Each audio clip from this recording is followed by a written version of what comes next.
ashes, Phoenix talks manifest in a dream. Got a growing channel, YouTube's where the wisdom resides. For all the Nest members, no truth can ever hide. She's an under detective on the digital beat, questioning the unthinkable, bringing fire to the heat. With a mind so advanced, highly intelligent and bold, part of the hive mind with birdie stories to unfold. Common sense is a superpower, cutting through the noise, unlocking closed minds, amplifying all our voices. Phoenix, Phoenix, what do you see? Unlocking knowledge for you and me. The nest is rising strong and true, sharing wisdom, me and you. Clap, clap, clap for the truth we seek. Every answer, week by week.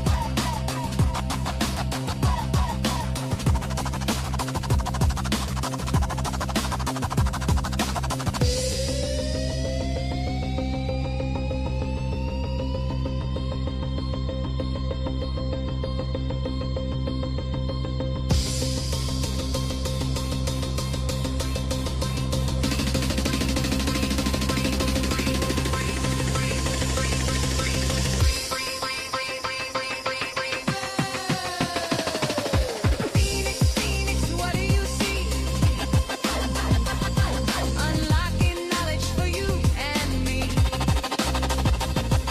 The nest is rising strong and true, sharing wisdom, me and you. Clap, clap, clap for the truth we seek. Every answer, week by week.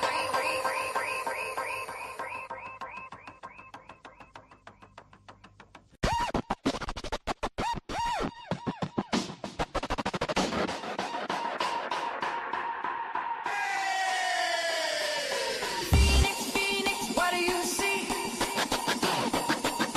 Unlocking knowledge for you and me. The nest is rising strong and true, sharing wisdom, me and you. Clap, clap, clap for the truth we seek. Every answer, week by week.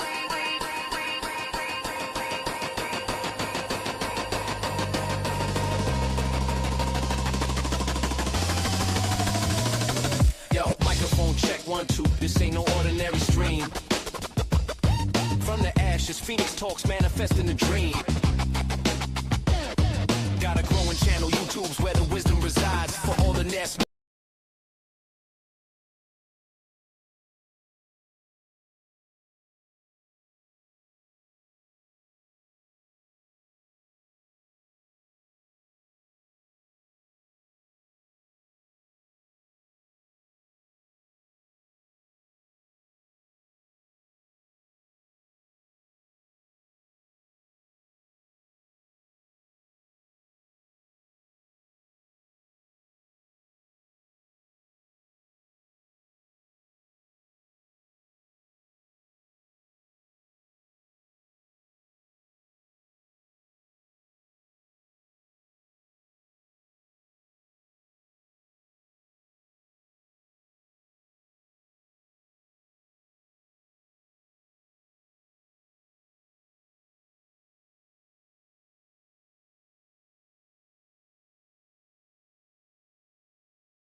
Welcome, everyone. Happy Friday. I was just going through the greetings as I was putting them up on the screen. Happy Friday. Got a lot of Florida in the house. Get in here, all you I'm here. I was just going through the welcome, waiting for an email to pop in that I wanted to show you. It's been hot. A lot of Florida, a lot of OGs in the house. Whoop whoop. Can you hear me?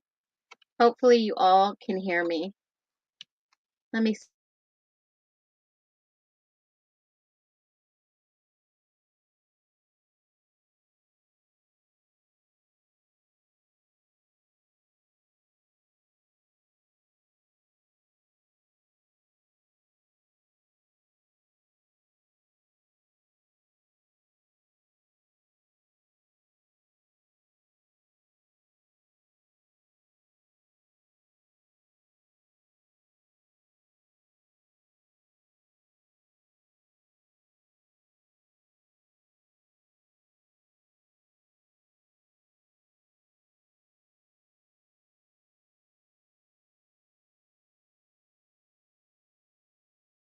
what I got for you today. Going to be a great live welcome. Come on, mama. Just call me Lori Bug. Welcome in, Lori Bug. From your RV, I hear ya. Misinformation. Yes, you can hear me. Happy Friday. Ohio in the house. It's just me. Welcome in, Nancy. Muted again. Oh, crap. I sure hope you guys can hear me. I got a lot for you today. Happy Friday. I should test my mic before I jump in here. I used to see Birdie had that problem too, so maybe I'll check it out before I jump in. Because I don't want you to miss half of the live. I'll cut most of the beginning out so you can hear me. Okay, perfect. We hear ya. All right, you little nesters, get all in the hive, in the nest. No humidity for once. Nice. You can hear well. Perfect. Great. Welcome in, all you OGs in the house. Let's get to it. I just can't understand for the life of me why people would lie about murder. You guys, I don't get it. I don't get it at all. Do you? Would you? If somebody said so and so is so guilty, would you believe that? Would you believe without seeing any factual evidence, no statements, person silent the whole entire time? Do you think that Brian Koberger knew he was being framed and that he would eventually be exonerated? Why would they lie about such a serious crime? Would you plead guilty if you knew you were factually innocent if it wasn't just for strategy? Because none of this is making sense. Because not only has the police department maybe told a little white lie, but so is the prosecutor, and so are other people. Does that even make sense? That's like a kid getting caught in the cookie jar and basically saying, no, I didn't steal a cookie when they got the hand in the cookie jar. So we can only get into it. Sorry, this is a little graphic. But what in fact was inside that house that was taken as evidence? Now, I've got people sending me videos of, you wouldn't believe. Here's a story about the Mexican cartel, and they went into the village, and one of the shop owners wasn't going to let them take advantage of her, the citizens, and she hurried up and started closing her shop, and then she realized, she turned around and one of the cartel were in the store, and he had a smile from grin to grin. He was already in the store when she closed it, and he massacred everyone in the store, took out a machete and massacred everyone. Okay, got it. So, I mean, people are sending me the most horrible things. Guys, the truth is going to come out whether it comes out now or whether it comes out 10, 20, 30 years from now. The truth eventually will come out, right? And this is something that I've thought about it because I not only have experience, unfortunately, personally in this arena, civilly and criminally, But to be falsely arrested, falsely sentenced, and it blows my ever loving mind. I can't really put it into words. And when you think about it that deeply, I've been falsely arrested. I've had to prove my innocence. And what did they do? They dropped the charges, sealed the case. I call it a seal and deal because they did not want to be going to trial and for me to prove that they were wrong. Okay? Someone accused me of doing something wrong, and I knew I didn't do anything wrong. 100% had facts and evidence and the truth on my side, and was assigned a special prosecutor for the case. And when they could not take me to trial, and I told them, look, I'm a veteran. You leave this on the repository. Any type of job that I go to, it's going to be on the repository. You accusing me of this, my accuser accusing me of this, which you can obviously, your defense can question your accuser. You have the right by law to question your accuser. And I'm speaking on my own experience, and this is how I know these things are so shady in the state of Idaho. Yes, I've lived there. Yes, this happened in Idaho. Yes, the good old boy system is alive and well in Idaho, guys. And I'm not trying to expose Idaho. I'm not trying to defame anyone. I am giving you my own humble personal experience and my own opinions based on the facts and evidence. Now, when you look at this and you think, how could people do this? They do it all the time. This guy was an outsider. And when you see Steve G in court saying, you came into our community and you tried to break us apart and ruin us. Wow, it sure sounds like somebody's business got stopped, allegedly. Sounds like they had to pin it on someone, but not their good old boys. Now, when you start thinking about this, these evidence that the police put out, did you guys see the video that I shared earlier? If not, I'm going to pop it up here and let's get into it because I want you guys to see for yourselves. A lot of people are like, oh no, he pleaded guilty, he's guilty, throw away the key. It's disgusting. It's disgusting that the American people cannot think for themselves. They won't go do the homework. They won't research. Now, I probably wouldn't have researched either, but I don't believe just anybody. I have to see for myself. That's the kind of person I am.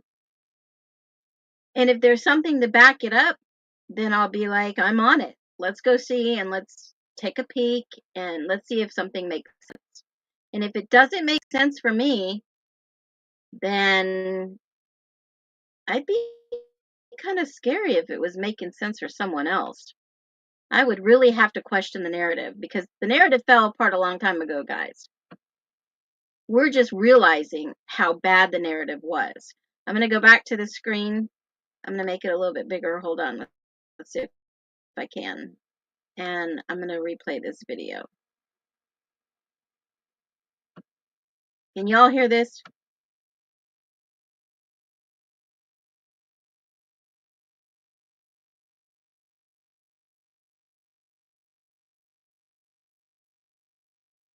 Hopefully you guys can hear this.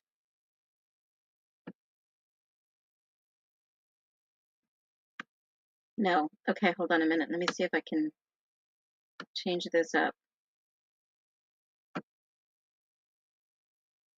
Come on. Oh, duh.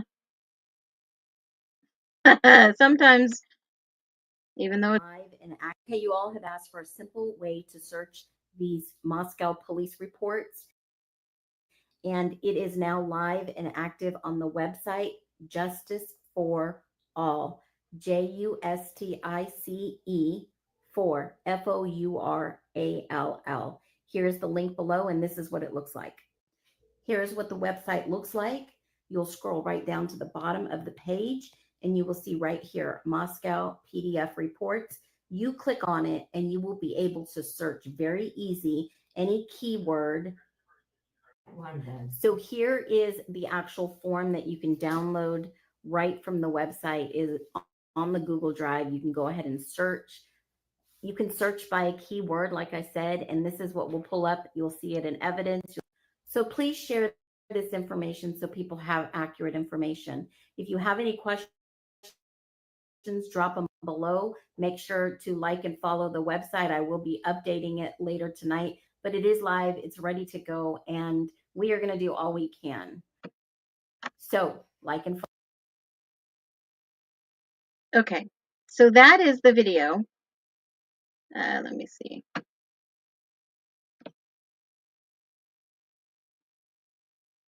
That is the video over on YouTube that made me launch that website. Every single donation that was given, every super chat that was given, that helped launch that website. That website is active. Hold on a minute. Okay. I don't know why that rolled into that one, but okay. So that is the easiest way to find the evidence, guys. That is simply justiceforall.com. And on that website, you can search the PDF. Okay, so you guys have access to the evidence that Moscow Police Department had. Now, when you start looking at some of this evidence, it don't line up. Why? Why doesn't it line up? Well, let's take a peek at some of the evidence that I noticed in this. Did you all notice yet? Did you have time to go through it? 1122 King Road. Blood knives found at 1122 King Road. Blood found on the ping pong table. What does all this mean? Let me show you. In the new document that I uploaded on justicefor all.com under Brian Koberger, there is Moscow PD reports, and you can search easily and find this information. Let me show you. What happened? Second floor living room, ping pong table, blood. Second floor living room, pong table, knife. Second floor living room, pong table, blood. And wait, there's more. A Kershaw knife, a knife sheath, a steak knife, a vape pen, and a Taylor knife. What happened on that second floor? Will we ever know? And can they ever prove that this was linked to Brian Koberger? Absolutely not. That man is innocent. And all they're doing is buying time for the statute of limitations to run out so they don't have to hold the responsible people accountable. Now, when I said that, I meant financially, because you do know if you have a case against you and you are not guilty and factually innocent, there is a certain amount of time frame that you can file a tort claim. And it's just so odd that 17 lawsuits were filed in Whitman County, Washington, and the plaintiff, the complainant, is Brian Koberger. They have hidden that information from the public to who is being sued. Is it Washington, the school? Is it the PD? Is it his alleged employer? Is it individuals? Is it businesses? I mean, what in the world happened that he had to file 17 lawsuits, civil lawsuits? I've asked for those documents. We'll see how long it takes for the recorder to get back to me. But let's listen to the rest of this. Because in the state of Idaho, there is no statute of limitations for murder. The district attorney can go and make this right. Could you imagine the backlash from the university, the town of Moscow, the individuals, can you imagine the amount of damage it would have caused to that community had the truth gotten out? How in the world could they pin this on an innocent man that will have to stay in jail until he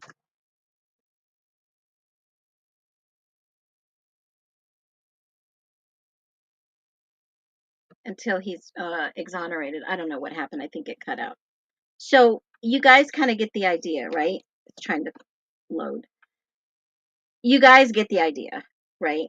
What is That's a great question. What is a Taylor knife and what's a Kershaw knife? Those were two things that were found. all the statute of limitations runs out for all these families, for no one can hold these people accountable for these crimes or the financial hardship they've caused people. But yet they'll Oh, come on. Okay, so you kind of get an idea. You can go and you can watch that video if you want. There's a couple of videos that I put out this morning. Really good information. So if you want, you can go and was on the TikTok. So one thing that I want to obviously clarify, what's a Kershaw knife? A Kershaw knife is like a pocket knife. What's a Taylor knife? Does anybody know? A Taylor knife is a cutlery knife. It is a very sharp instrument and it's used for professional culinary in the kitchen. Those are brands of knives, absolutely. More so, the Kershaw knife is a small pocket, kind of like a switchblade knife. But a Taylor knife can be a commercial knife or it can be a very huge knife. And I'm going to show you what a few Taylor knives look like. Because I believe, in my humble opinion, someone tried to blame someone that could have been ex-military and possibly it wasn't even somebody that was ex-military. It could have been somebody that had a connection to, maybe it looks to me like maybe making a knife or possibly a collector of knives. That's what a Taylor knife looks like to me. And let me show you. I know there was some rumors about somebody making knives in the local community, maybe custom knives or something like that. But this is from the website. This picture is directly from Taylor's website. So I don't know if somebody's dad out there was making these, or perhaps a knife smith or somebody. But I'm going to tell you right now, I don't believe that the weapon, in my humble opinion, I am no expert, but I do not believe that this was actually possibly a K-bar knife. I believe, in my humble opinion, it could have been the Taylor knife that was found at 1122 King Road in evidence. Possibly. It does mention Cutco. They found a sheath. I know that in the documents. It does say that. But I'm questioning, now that we've seen the evidence,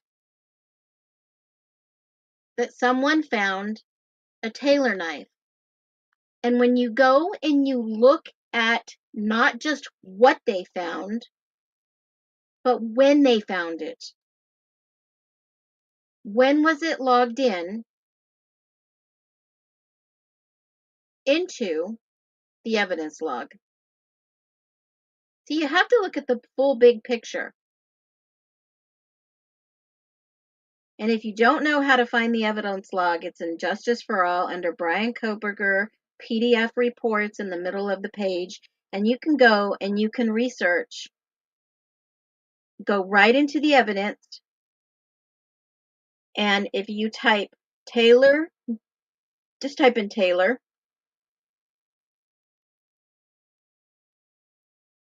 knife. A Taylor knife was found 1/23 of 23. That's when it was put into evidence as 6/16. So whose Taylor knife was it, and what was the kind of Taylor knife? Does anyone know? There was a Glock that was listed in the evidence log too. This Taylor knife was listed, a Kershaw knife, which is a small pocket blade, just like the one I'm showing you in the upper left hand. A Kershaw knife was found on 11/16. That's the date, not too far after that they found the bodies. And the Kershaw knife was found, I'm looking up that, it was found on 11/16. So they found two knives on 11/16. They swabbed all the blood on the pool table, on the ping pong table. It just says pong in here. And one thing I will note, it says living room, pong table, a second floor living room, pong table blood, second floor living room, pong table knife. So there was blood found and there was a knife found. And then right underneath that, it says second floor living room, pong table blood. So they have a couple of swabs. Second floor to third floor stairs, and so on.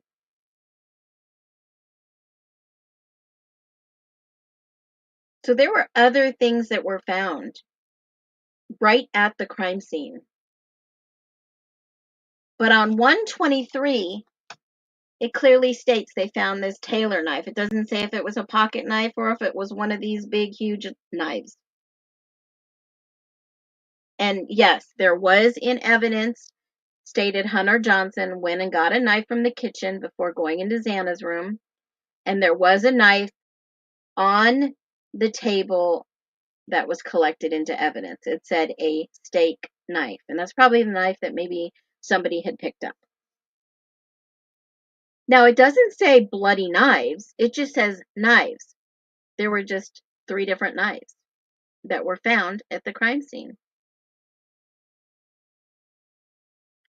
So what's the link here? What's the story here? What are they trying to sell us when everything that they lied about is inside the real crime scene?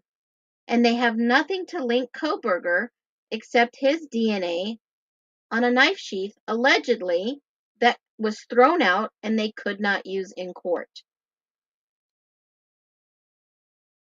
So what was it? What exactly was it? When you start looking into this, you start to notice a pattern. And when you see the evidence, you start questioning the evidence. Let's watch something that I watched earlier today. Watch their mannerisms. Let's watch what they're saying. Because I'm interested to see what your thoughts are about this. It's a video that some people have probably already watched, but it's an interesting video. And I found it really odd of some of the things that this individual was saying. And maybe it's just me in my humble opinion, but I want to show you guys this exact video. How many have seen the video with Bill Thompson? Bill Thompson was on 48 Hours on a podcast, and he's expressing how this case went, how great this case was. and how the evidence showed beyond a reasonable doubt that, they got their guy. He's a little smug, but I'm wondering, is Santa lying? Why would Santa lie? That doesn't make sense. The prosecutor's job is to find the perps that did this, seek justice. I mean, I could look up what their job description is and read it word for word, but that's what we believe a prosecutor should be, right? We believe a prosecutor should be finding the people who did this and serve justice.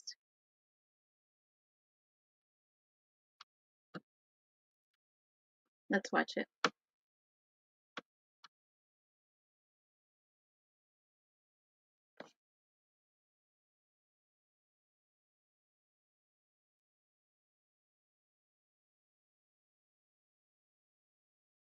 Let me adjust it for you guys. Hold on.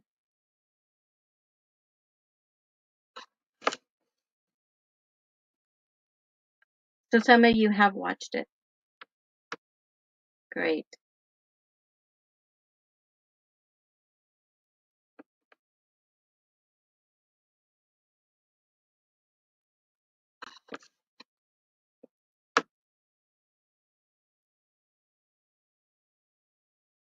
What in the world is going on?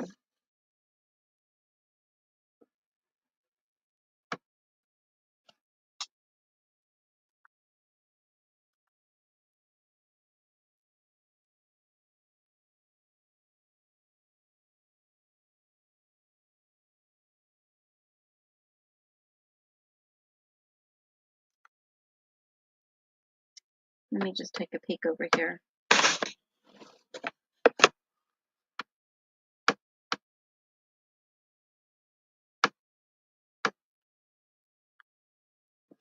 Come on. I swear, every single time that happens.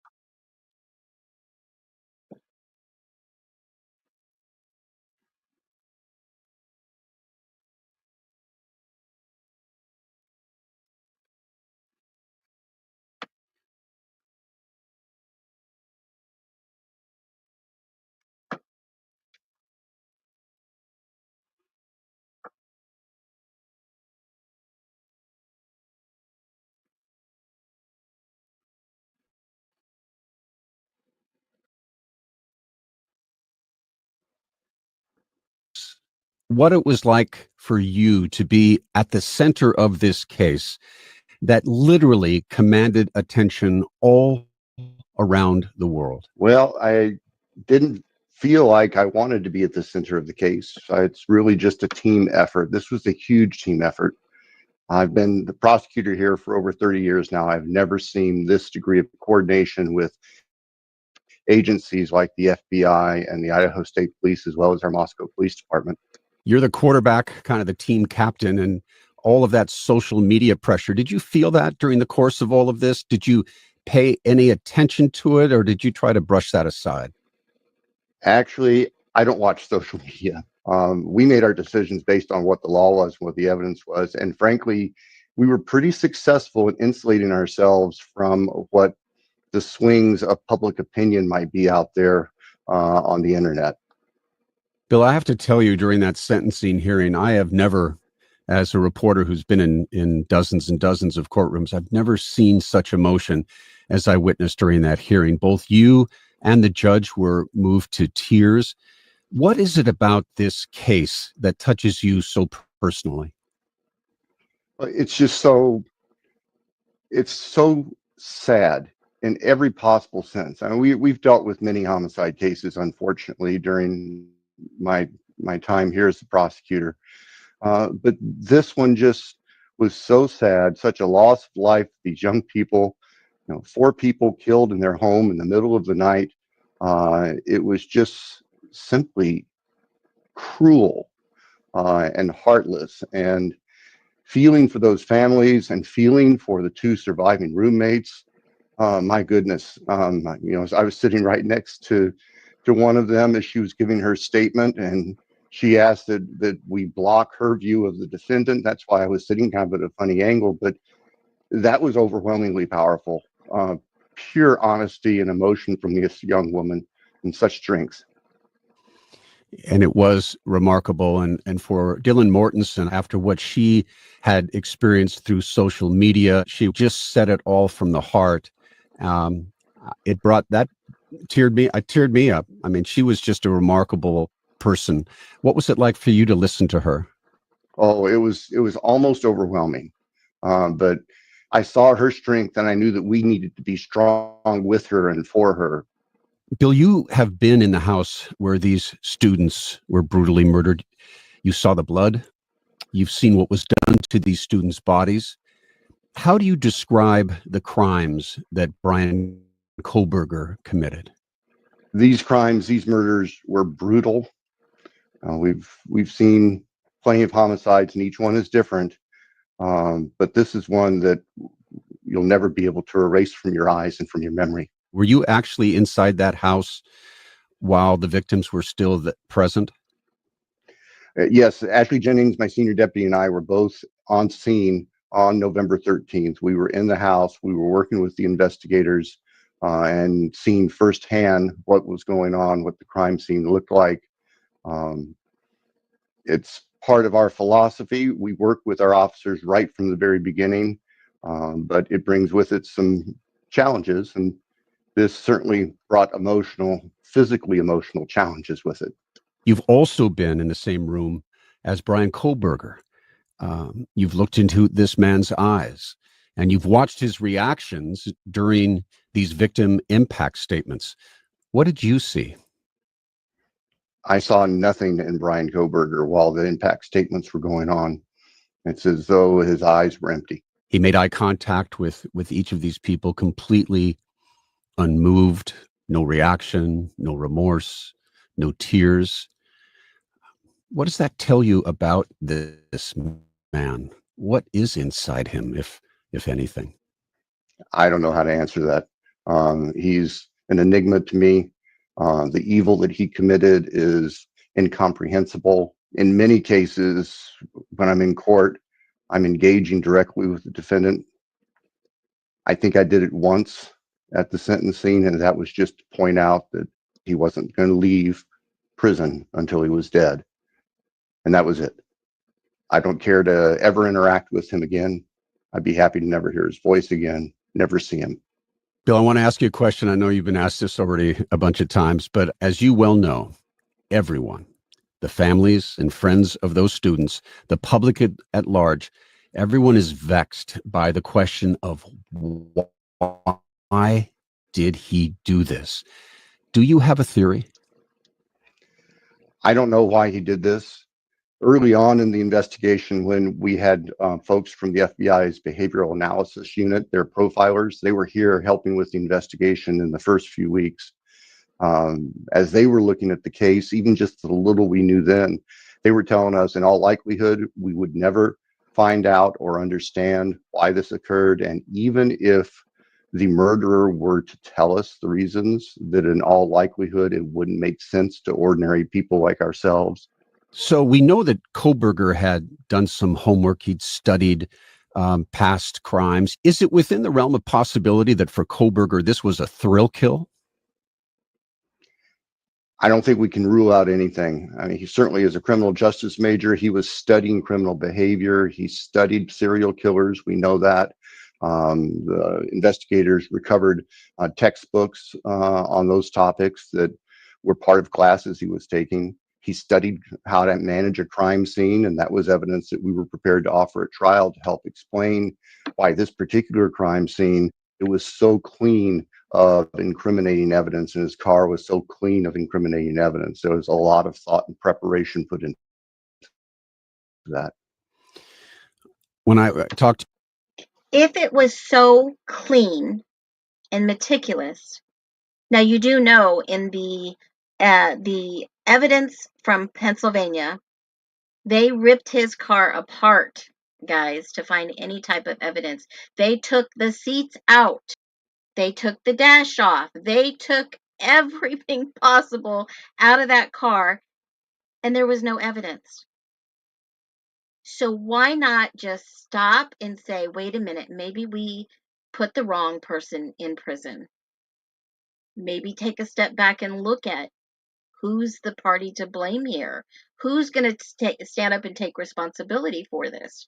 They had all this great evidence, but yet Anne kept telling him over and over 24 times, I need more evidence. I need to know what you have. I need to know. How did we get to the point that we got to? Brian probably went by the crime scene after the crime because he heard it on the scanner and he heard it all over the college. People about this case, people know that there are Ring doorbells and security cameras that pick up audios in an area, and everyone knows about DNA. How would you describe, he meticulously seemed to prepare for this, and yet he made some mistakes?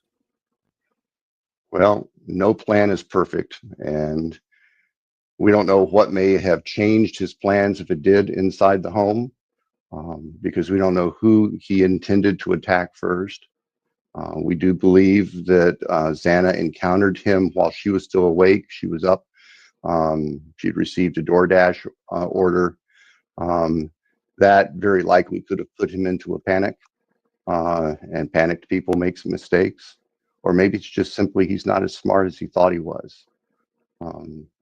We'll never know for sure, and we really don't need to know for sure. I mean, we look at where this investigation went. They started out with one sample of DNA from a knife sheath.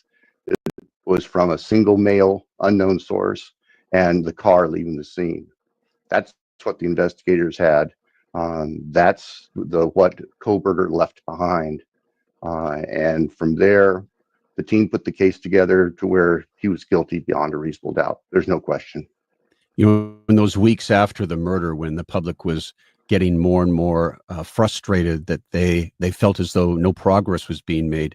In fact, progress was being made. It's just you can't reveal it, right? Correct. Yes.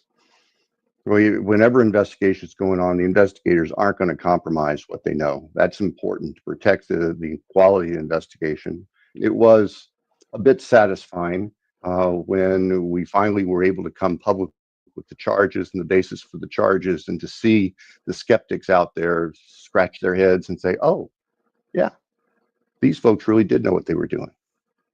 And I know you've talked about this quite a bit, but the fact that the defense team came to you seeking a deal, doesn't that mean that you had the leverage in this case, that essentially you were holding all of the cards, that since Brian Kohberger clearly now wanted to live? So help me out on this, because even the president of the United States weighed in on this issue.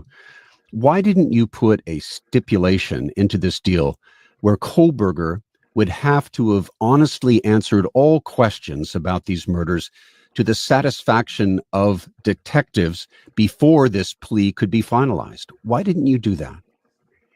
Well, and Judge Hippler talked about this at the time of sentencing. There is nothing that I believe that Mr. Kohberger could say that would shed the actual truth on what happened. If he were to talk, he would only say things to benefit himself.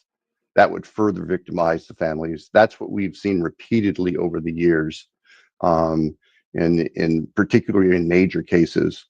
Under Idaho law, there's no way we could compel him to disclose.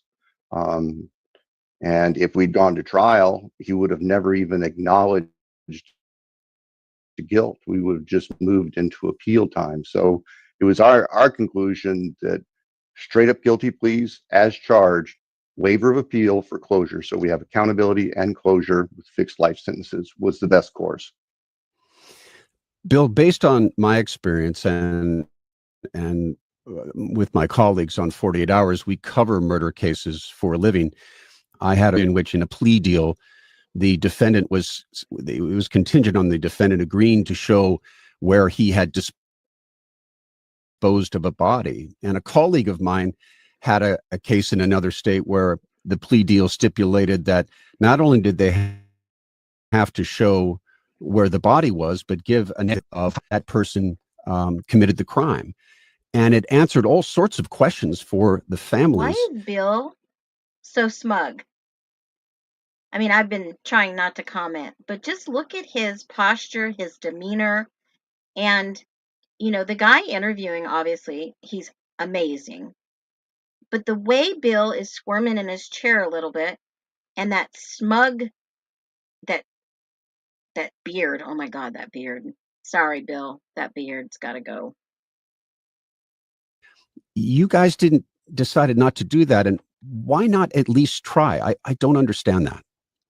Well, and I understand what you're saying, and I certainly understand and hear from the families and members of the public who will always have the question why.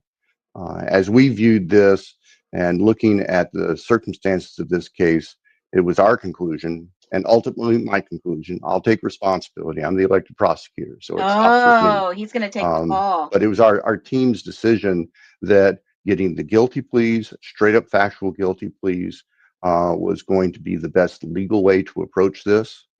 I think that there were concerns that somebody like this particular defendant, if he was trying to allocute in a specific factual fashion, he could actually undermine the basis for his plea, and the judge would not have as solid of a foundation to uphold the plea. So And that is why we all kept yelling at our screens, stand up and say you're not guilty. If he would have stood up and said, I'm not guilty, the judge wouldn't have taken his plea, and he would have taken the chances to go to the death penalty, guys. Because if he went to trial, I don't know if you're aware of it, but there are documents in the repository filed for the motions for Ann Taylor to take the death penalty off the table, and also the death penalty in the autism spectrum motion, and she put in those documents the data from a summary which stated that if they went to trial, they would indeed gamble with a man's life, and she was not willing to take that. That is factual, and that is why she had him take the plea deal. Even though he can still appeal, the death penalty is off the table. we analyze this really from a pretty strict legal factual point of view. It's not to say that we don't understand and appreciate folks' desires to know what really happened, but I have no faith at all that Mr. Koberger would ever truthfully explain what happened or what he would say would make any sense. And I think that would even further victimize our families. But why not challenge him on that? Why not see if you might get some honesty from him? Yeah, I hear what you're saying, Peter. And we have considered that, and we decided that our best course on this case with this defendant in Idaho was to proceed as we did. I'm not going to say the decision was perfect. It certainly doesn't perfectly answer everybody's questions. I realize that, but I also accept that, as I said earlier, from the beginning, we were advised by the profiling professionals that even if the person who committed these homicides tried to explain his reasoning and what occurred, that it wouldn't make sense to ordinary people, and that would further victimize these poor families. It was a judgment call. I accept it. It was a judgment call. And the families fought it. They wanted the real perps caught. Is it true that you are personally opposed to the death penalty?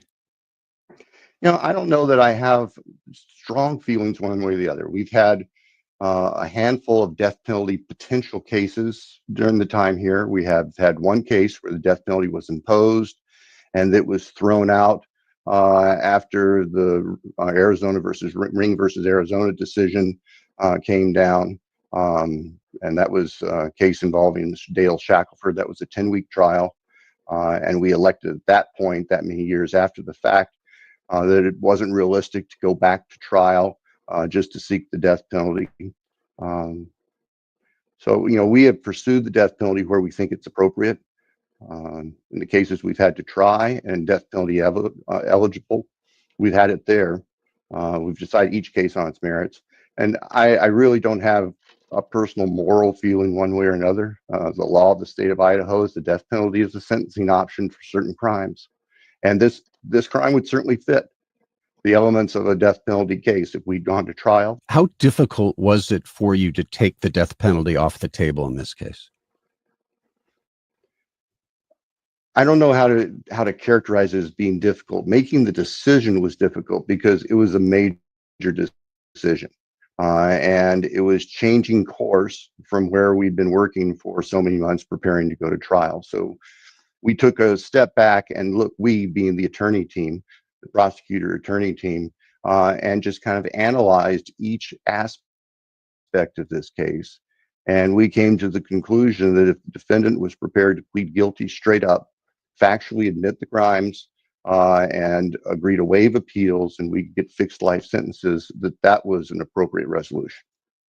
I've always thought that the death penalty in various states is basically reserved for those spectacularly heinous crimes like this one, where someone like Koberger, here he butchers these 4 kids, shows no remorse. Wasn't it your responsibility to take this case as far as you could so that he gets the maximum penalty that is in Idaho law? What do you say to that? I would say that it's my responsibility as a prosecutor to do justice. Prosecutors who blindly go into court on an agenda, I think, are doing a disservice to their profession and the public. This case and his actions certainly deserve the death penalty if we had had to go to trial. No question about it. For Koberger, in his mind, wasn't this plea deal a victory? He gets to live. I can't speak to what's going on in his mind. I don't see it as being a victory where he's going to prison. The only way he's going to leave is when he's dead. I've been in many a maximum security prison, and for what it's worth, they are places of extreme punishment. I'll put it that way. I can say a lot more than that. But when you park sometimes in the parking lot outside a maximum security prison and you hear people shouting inside from the parking lot behind those walls. You're right. And there's something to be said for a person being reminded every day of the punishment for what they've done. Give us a sense of what your closing statement would have been if you had an opportunity to sum it all up. Peter, actually, the best way to look at that is go back to what we did in court on July 2nd in front of Judge Hippler, where we gave the summary of the evidence in this case. And we presented it. I presented it in a manner very similar to what would have argued to the jury, would present in opening statements and argued in closing arguments. The length of the evidence here, that once the investigators identified Mr. Koberger, they were able to bring into play not only the DNA match, which was significant in and of itself. It's kind of tough to explain that away when your DNA is on the sheath of the murder weapon next to the body of one of the victims. That CSI moment, they call it. They do. And you had one in this case. You had a CSI moment that was irrefutable. Well, and as the story came out, it really was a multiple CSI moment, because we didn't file charges, even though we had a lot of circumstantial evidence, until they did the trash from a Q-tip in that trash bowl that said the source of that DNA on the Q. I just can't. I just can't sit quietly and listen to this bullshit. In fact, I'm going to speak up right here. I'm going to interject because of the fact I want to scream from the rooftops. The morning of Brant Kopaka's death, I want to say this in a very humble way. In my humble opinion, Kopaka was going to be their fall guy. He was going to be their patsy. And I believed he knew they were coming for him. And they took him out. They took him out because you know what? He wasn't going quietly. He knew what they were going to do. He knew that he was going to be framed. And a military guy like Kobaka, he is going out with a bang. There is no way he would have sat in jail for this like Koberger. But when they had Kopaka dead, they needed someone to take his place, in my humble opinion. Koberger left town. They had to find someone to pin it on. They did not, and if you remember, Koberger got stopped a couple of times on his way back to PA in Indiana. He had already gotten stopped. And that is why every single time Brian Koberger got stopped in his car, it was documenting where he was at the time where he was and all these other things. See, that's a really smart thing to do for some people. If you want it to be known that you're innocent, you're going to go and do something that documents where you are, date and time. So you can't be pinned on a crime. Now, they needed somebody to take the fall. What better than a non-military college student studying criminology that happened to have and listen to a scanner and trying to solve some individual things on his own, and also Googled about the unalivings? Because the day that they had, and you can go and look at the evidence reports, you can go look at all that information that's out there in the internet, in outer space now. You can go and look at the supplements, and you can see the date when they found Koberger's name. It was because he searched the database. He searched the internet. He searched to see what happened at 1122. And not only did he do that, he probably heard on the scanner or through the grapevine at the colleges. Remember, those college kids were there very early, way before they called 911. And he probably drove there curiously to see what the crime scene was like. Now, let's put it back into perspective. If you go and you research and you do some homework on a crime scene, does that make you a murderer? No. Now, mind you, Koberger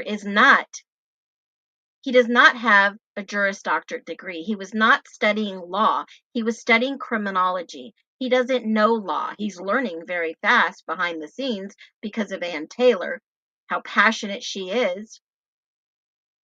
I read a story the other day on Ann Taylor, and I'll give you more about that in a later stream. There was a guy that she defended, and she never gave up on him. But I do believe, honestly, 100%, Brian Koberger is factually innocent, and they needed someone to take that role of a patsy to protect their tiny little interest in their town and their return on investment and their friends and their families and the money that comes into the universities.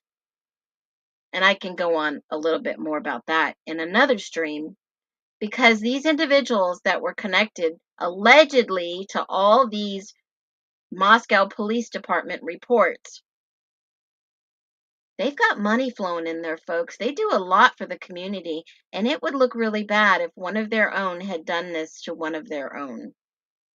4 of their own. Well, I really wouldn't say that, because Xana was kind of from Arizona. Ethan was from Washington. You know, Kaylee wasn't really from there. She was an outsider too. Really didn't grow up in that area. Later on in life she did, but her parents aren't really from there. And yeah, I guess kind of in a little way, most of these people were outsiders. I think there's more one outsider in this picture. But let's listen to the rest of it. I can only stand so much of this, but let's listen to see what Bill has to say about the ending of this. You got about 7 more minutes. Chip.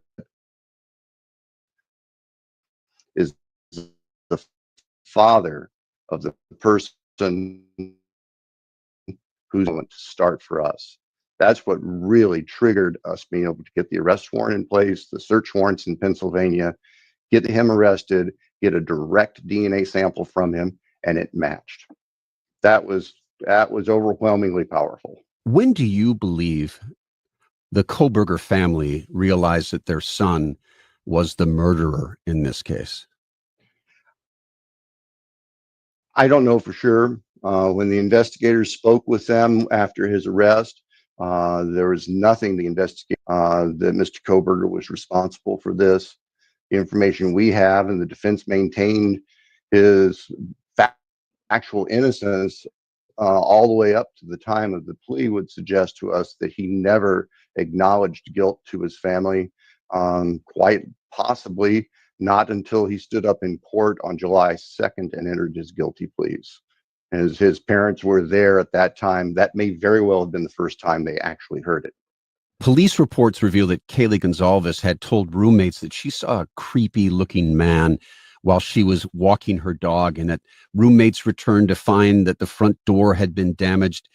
Do you believe that Koberger was possibly stalking the house, stalking them? Well, we think that Koberger was certainly stalking that neighborhood. And we're aware of those incidents where the roommates at the house would sense perhaps that somebody was up on the bank behind the house. Wait, what? He was stalking now the neighborhood after he said there was no stalking, but they did show in the evidence files that he shopped at Walmart and Target and a couple of other stores that were close to that area. So now if I go down to maybe, let's say, 30 miles out, and I go to a store that I really like where they have these really cute boutique clothes that there's no other store close to me that has a good variety of what I like, am I going to be stalking that neighborhood? That's some scary shit, folks. The dog went out, or that somebody was being followed. The cell phone experts were not able to correlate Mr. Koberger's phone being in the area at the time of those occurrences. But they were able to show that he was in that area some 20 plus times, other times at night, between like 10 and early morning hours, 10 in the evening, when there would be no legitimate reason for him to be over here to shop, here being in Moscow to shop, which was his routine practice. So we certainly believe that those trips were involved Mr. Koberger looking and surveilling or stalking, whatever the case may be. Wanting to see what their living patterns were when they came in. Okay, I know that you guys have seen the video I shared before where he indicated there was no stalking. So now he's just lied to 48 hours and to the viewers and to everyone else, saying now there was stalking. And went from the house, getting familiar with that neighborhood, things like that? Certainly, and certainly there may have been other potential victims that he was looking at. The Gonzalez family told me in an interview some months ago that they thought he must have been in that house prior to the murders. Wait, now there's others?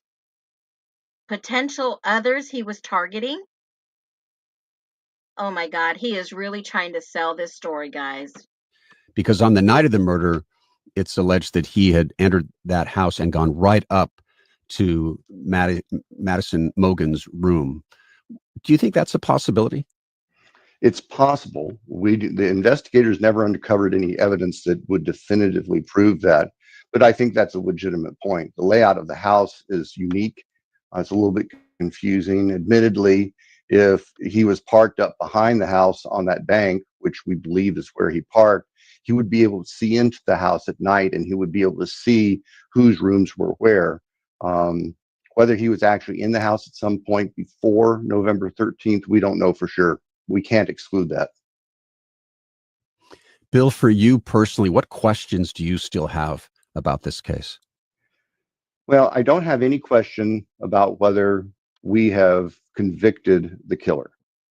I think if there are questions, there are more details that really, in the big picture. Did you guys just hear him say what I thought he said?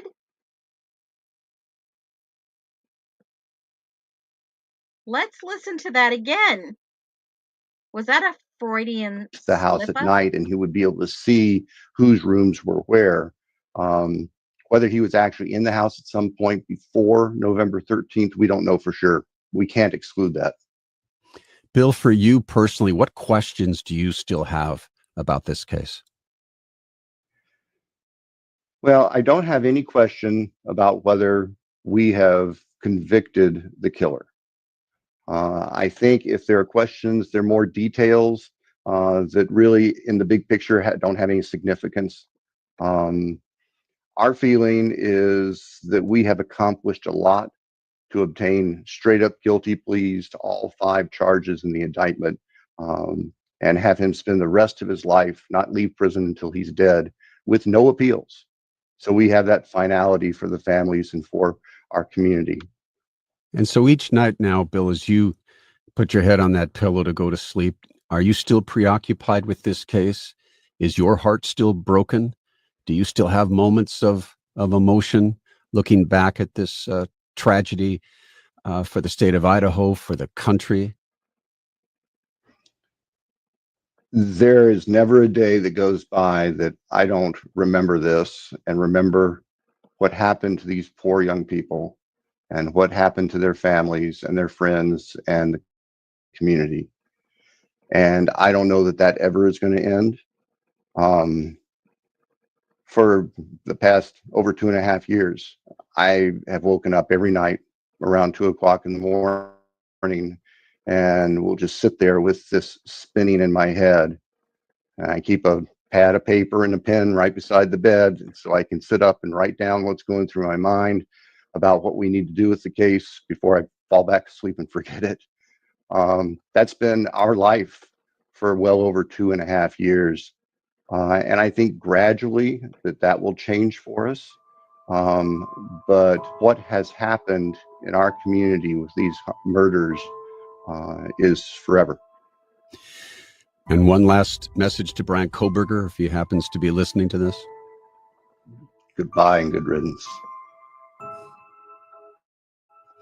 Thank you, Bill Thompson. You're welcome. Thank you for the time. And thanks to all of you for listening. I'm Peter Van Sant. Well, that was quite interesting. What do you guys think about that lion's sack of bullshit? Oh my God, when I saw that, knowing what we know, can you imagine all the people that are watching this believing it 100, guys? Can you imagine all the people watching this or listening to this and not getting the evidence, not seeing the police reports, not following this case like many of us have been following? Yeah, Bill, what gets you up at 2 a.m.?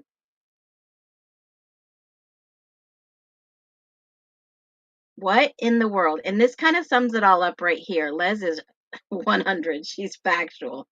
That was serious gaslighting that I've ever seen in my entire life from a prosecutor that has held this office for over 30 years, prosecuting individuals. How many of them were factually innocent? He can't sleep at night. Yep. What else did you hear in this interview? I'm going to shave my beard after watching that. Your favorite uncle. Love it. Yep. Heard a little bit of guilt. Yep. Oh no, they won't allow real journalists to interview him because they won't sell the narrative. That's just ruins their whole narrative. All their credibility goes out the window. They're not going to let somebody interview him, and believe me, I am not the one either. I'd be like, "Why'd you lie, Bill?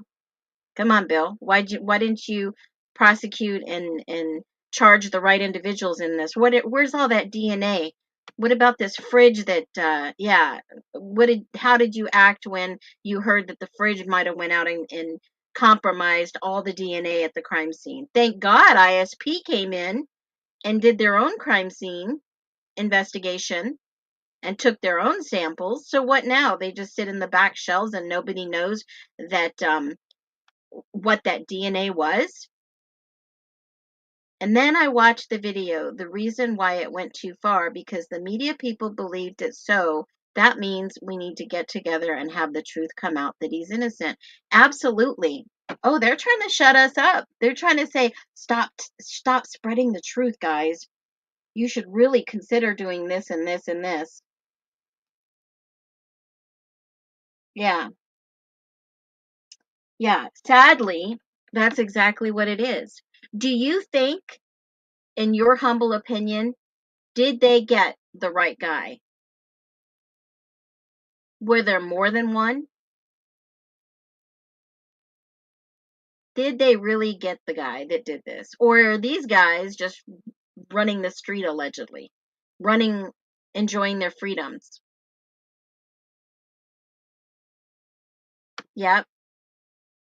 Yep. Miss Chapin did say 2 a.m. was a dark hour. Very, very dark.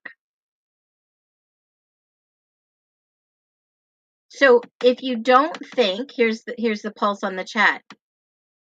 If you don't think that Koberger did this, and you think others have done this, who could it possibly be that did this? We know for a fact in documents 3 unidentified male DNA and possibly 1 female. Now, the 1 female you can kind of rule out to be maybe Maddie's own DNA, but you can't in this case because of the evidence that was found on 1, 16, and 17 inside the house. You have to look at the evidence from when, the time frame after they arrested Koberger, because yes, I know those people are out there saying, well, Koberger had a Glock and he had knives, and yes, he did, but they didn't find those until after. And don't you think they would have tested DNA on all these knives? Don't you think they would have found who these DNA belonged to? Now, I made a video and I've got some backlash off of it from the creators out there in the social media universe. And I'm not one to put out bad juju.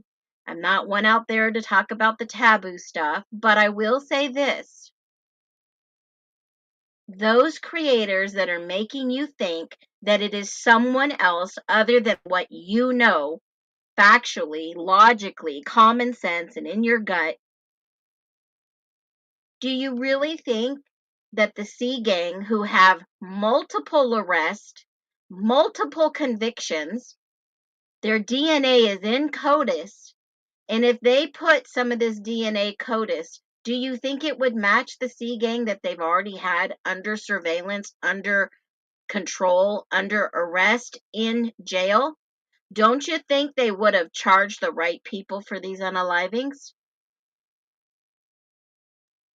If they tested the DNA before they arrested Koberger, they would have known who these individuals were.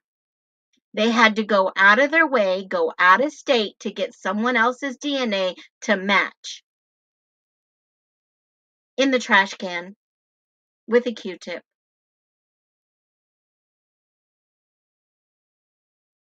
Think about that before you start listening to some of these people out there, guys. I'm not saying it to be hateful. I'm saying it to be truthful.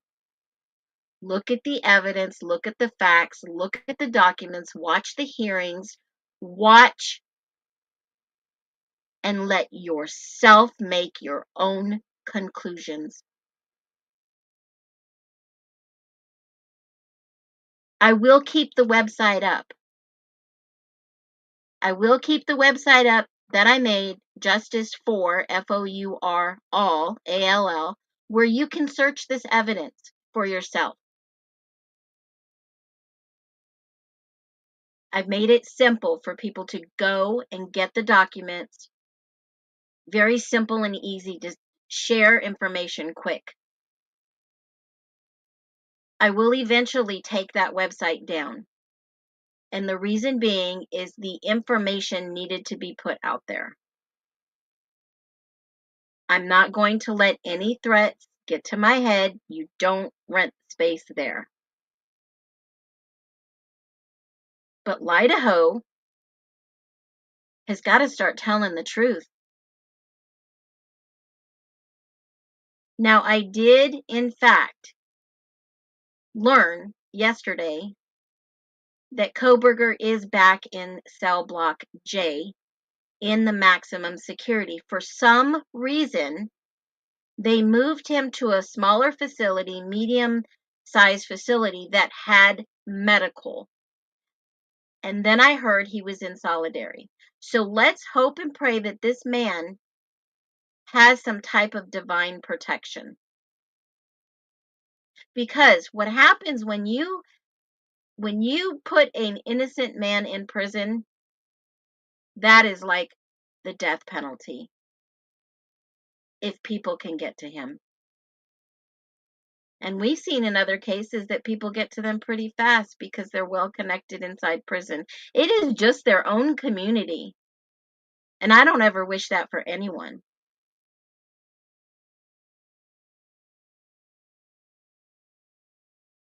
Now, we're going to send positive light and love. I did mail cards. I did everything I promised. I got the website up. You guys donated to that. You've made it so amazing. Continue to watch the videos and the streams. I will be here. I've got a ton of information for you to share in the next live. So make sure you are subscribed. Hit the thumbs up. You don't want to miss anything. I'm leaving everything up there.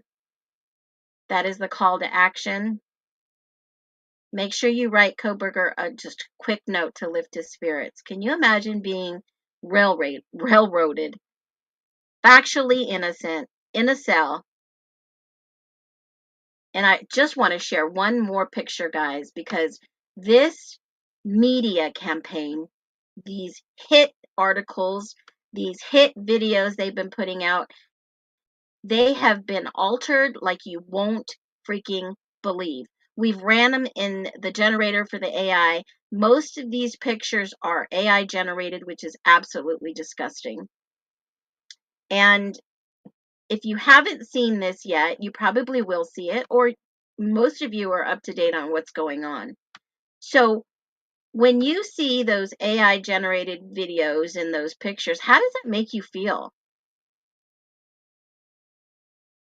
We went over the Taylor knife. We went over the documents. How does that make you feel when you see those nasty, disgusting, creepy pictures that they have fabricated to fit their narrative? I mean, I really wouldn't want my kids' pictures to be altered and fabricated some lie to build their narrative around that's already been collapsing for quite some time. Because why would the prosecution even say, oh yeah, I'll do an interview with so and so or whatever. We'll do interviews. We'll do whatever, you guys want so that we can fabricate more lies or continue the lie when the defense team has refused every single possible opportunity to speak out. They're remaining silent. They're remaining quiet. I mean, would you remain quiet? Could you remain quiet if something like this happened to you? Hell no, I would have to shout it from the rooftops. Could you possibly?